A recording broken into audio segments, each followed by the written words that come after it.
¿Has preguntado por qué tus balatas se gastan más una que la otra? Esto se debe a que el caliper está pegado. Al tener piezas móviles como estas, al tener obstrucción o óxido, sarro, ¿qué pasa? Esta se pega y eso no permite que el caliper corra adecuadamente.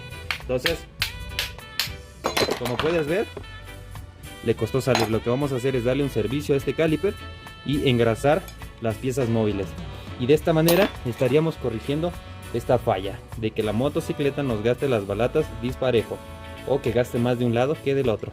Gracias por ver mis videos. Si esta información te sirve, por favor suscríbete. Te leo en los comentarios.